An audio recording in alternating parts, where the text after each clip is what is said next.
No, io ringrazio ovviamente della fiducia, non me l'aspettavo di queste dimensioni e quindi mi sento anche, diciamo, il peso di dover rispondere all'enorme fiducia che mi hanno dato i cittadini del Friuli Venezia Giulia. Come ho detto più volte anche in campagna elettorale, vorrei che il nuovo mandato si caratterizzasse esattamente come il precedente, di un lavoro fatto della quotidianità,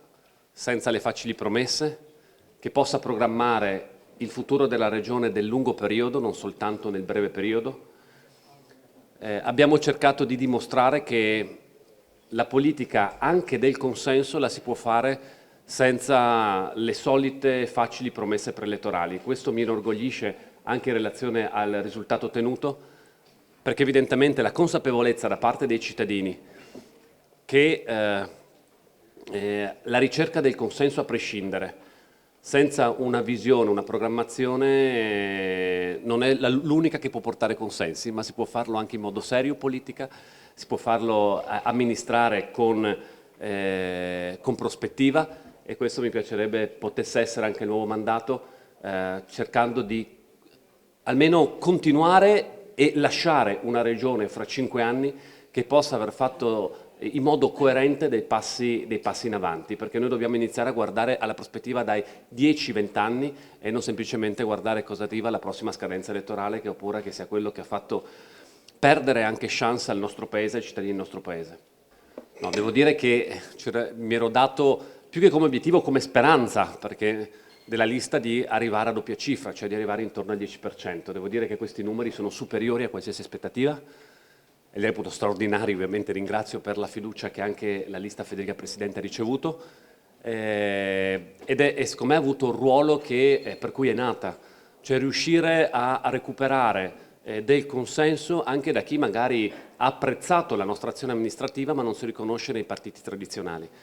E questo secondo me ha rafforzato tutta la coalizione, come ho sempre detto non era competitiva rispetto ad altre forze politiche ma complementare. E i numeri che sto guardando adesso sugli schermi sicuramente non mi possono che dare un'enorme soddisfazione, però devo dire che tutte le forze politiche di centrodestra hanno avuto un ottimo risultato. Li guardo in ordine: Forza Italia ha tenuto i consensi, Fratelli d'Italia ha avuto un ottimo risultato rispetto al 2018 e la Lega ha avuto un risultato sopra le aspettative. Quindi devo dire che si è rafforzata tutta la compagine di centrodestra, mi sembra, in modo consistente. No, vi chiedo, siamo il giorno del voto, le assicuro che non sto pensando a cosa accadrà fra 5 anni, sto pensando a come impostare i prossimi 5 anni. E lo penserò soprattutto nei prossimi giorni. Oggi ovviamente è una giornata di soddisfazione, di festa per la mia coalizione, e dai prossimi giorni inizieremo a costruire i prossimi 5 anni. Per quanto non mi ricordo l'altra domanda. Locale nazionale, io penso che qua ci sia una forte connotazione del voto in Friuli Venezia Giulia, non c'è dubbio che le forze politiche nazionali abbiano portato il loro indispensabile e importantissimo contributo, però sicuramente raggiungere adesso, quando siamo al 63-89, vedo, sto guardando in tempo reale, sicuramente un voto anche caratterizzato da una squadra che ha governato questa regione. La squadra la intendo composta da tutte le forze politiche che mi hanno appoggiato nei 5 anni, dalla giunta che mi ha appoggiato e mi ha aiutato nei 5 anni pregressi e dal Consiglio, quindi penso che ci sia un forte mandato che proviene dal territorio, perché stiamo parlando di elezioni regionali. Poi mi auguro ovviamente che le elezioni di Venezia Giulia aiutino anche il governo nazionale ad avere una maggiore forza, perché il consenso politico evidentemente alla nostra coalizione è arrivato in modo molto consistente. Finiti qualche giorno di pausa farò l'incontro con le forze politiche, esattamente come è successo la scorsa volta. Costruirò, avendo ascoltato tutti ovviamente, la nuova squadra di governo della regione. I 100 giorni di governo continueremo come abbiamo fatto prima. Non l'ho fatto nel primo mandato, i 100 giorni di governo, non lo faccio adesso. Per quello prima dicevo che la mia intenzione è di portare avanti uno schema anche di proposta amministrativa, di continuare a farlo, alternativo alle solite campagne elettorali che sono fatti, che il giorno dopo già cosa fai nei primi 100 giorni. I primi 100 giorni continuo a lavorare con quell'impegno che ci ho messo negli ultimi 5 anni, senza fare promesse cosa fai fra una settimana o fra due, perché penso che così non si possa amministrare. Noi dobbiamo tornare a una politica che sia in grado di programmare e non di fare annunci. Beh, ce ne sono diversi, da quelli degli investimenti. Penso nella città dove viviamo, per esempio Porto Vecchio, è una cosa a cui tengo molto, ma penso anche a tutte le azioni che abbiamo fatto per l'attrazione di investimenti. Nel 2022 abbiamo triplicato gli investimenti internazionali che hanno scelto il Friuli Venezia Giulia. E vorrei portare sempre di più la nostra regione, che ha quella vocazione, ad essere un punto di riferimento internazionale dal punto di vista logistico, della ricerca applicata. Devo dire che con le azioni che abbiamo fatto e con l'impegno che ci abbiamo messo i primi risultati sono avvenuti e ne sono orgoglioso. Secondo passaggio, mi piacerebbe anche potenziare la norma sull'attrazione di talenti, sul ritorno di talenti che abbiamo fatto con l'assessore Rosolén, che devo dire ha funzionato ma può crescere ancora, e come per esempio le misure sulla famiglia che nel 2022, dopo ribadisco, ho sempre detto bisogna prendere con grande cautela questo dato, però un piccolo germoglio è nato. Per la prima volta abbiamo avuto i nati che sono, seppur di poco, 2, sono cresciuti rispetto all'anno precedente, di solito c'era il crollo costante anno dopo anno. Quindi è stata una prima inversione di tendenza, bisogna vedere appunto se sia qualcosa di stabile o se sia semplicemente un evento casuale, però le misure sulla famiglia, abbiamo triplicato del 300% le risorse sulla famiglia, mi auguro possano essere servite anche per raggiungere questo risultato. Sì, su questo devo dire che la scorsa volta è andata a votare il 49%, sicuramente c'è stato un calo, seppur lieve, il calo c'è stato, però come diceva lei giustamente ha tenuto più rispetto ad altri territori. Questo non ci tranquillizza, è un problema del Paese, la scarsa affluenza, non c'è dubbio, però forse, non vorrei fosse una mia illusione, però anche in questo caso, e di questo devo ringraziare anche chi ha corso in questa campagna elettorale, gli altri candidati presidente, che forse portando avanti una campagna elettorale civile basata sul confronto, è chiaro che bisogna costruire negli anni questo percorso, però si è visto che qua ha tenuto di più il risultato, forse anche dovuto a quella, cioè che i candidati si sono confrontati su delle proposte diverse, non c'è dubbio, ma non ho visto diciamo aggressione tramutata troppe volte in attacchi personali, ma magari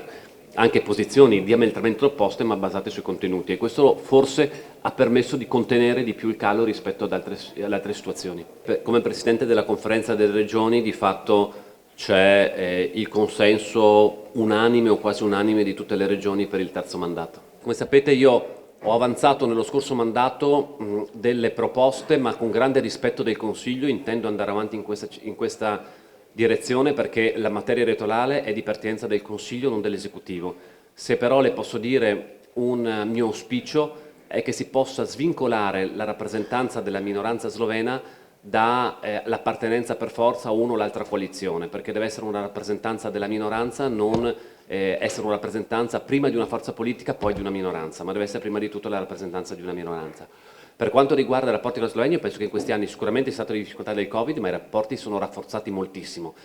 Cito fra le tante cose ovviamente la più eclatante, che è Gorizia-Nova Gorizia 2025, una vittoria straordinaria dal punto di vista europeo e internazionale, per la prima volta una capitale europea della cultura fra due confini e tra due confini, ma penso anche a rapporti che abbiamo avuto costanti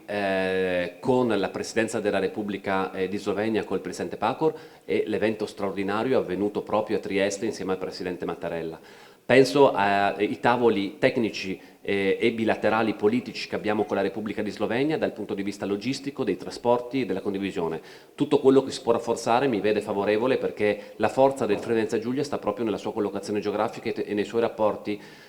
culturali, economici che esistono con i paesi limitrofi. Noi avevamo proposto anche in quest'Aula un accordo, perché mi piacerebbe, e ho sempre chiesto di fare modifiche della legge elettorale con un ampio consenso che coinvolga anche le opposizioni. Una delle proposte proprio nelle ultime discussioni era anche quella di superare il vincolo, cioè il limite del terzo mandato per i consiglieri, perché è una cosa strana che esiste solo in Friuli Venezia Giulia, e se un consigliere ottiene il mandato popolare con il consenso popolare non capisco perché debba fare 3. Tutti i mandati che non sono monocratici in nessun altro posto esistono, dai consiglieri comunali ai parlamentari. e non capisco perché per il Consiglio regionale ci sia questo limite. Per quanto riguarda Schiacciarola, io devo dire che Fratelli d'Italia è una di quelle forze politiche che ha fatto parte della scorsa maggioranza e in modo assolutamente coordinato con me e con tutte le altre forze che la compongono e che hanno composto questa maggioranza, abbiamo per esempio ottenuto dei passaggi fondamentali per valorizzare l'autonomia. Primo da tutti la rinegoziazione dei patti finanziari che ha permesso di risparmiare più di 2 miliardi di euro in 5 anni col nuovo patto, le nuove competenze per quanto riguarda i contratti pubblici e per quanto riguarda la fiscalità degli enti locali e i tributi degli enti locali. È stato un alleato prezioso Fratelli d'Italia, non è un alleato contro l'autonomia, anzi è stato un alleato a favore dell'autonomia, esattamente come è stata la Lega, esattamente come è la lista Federica Presidente, esattamente come è stata Forza Italia e Autonomia Responsabile. A monte non c'è nulla, però non saranno pesati rispetto ai voti a prescindere, saranno pesati rispetto alle specifiche competenze,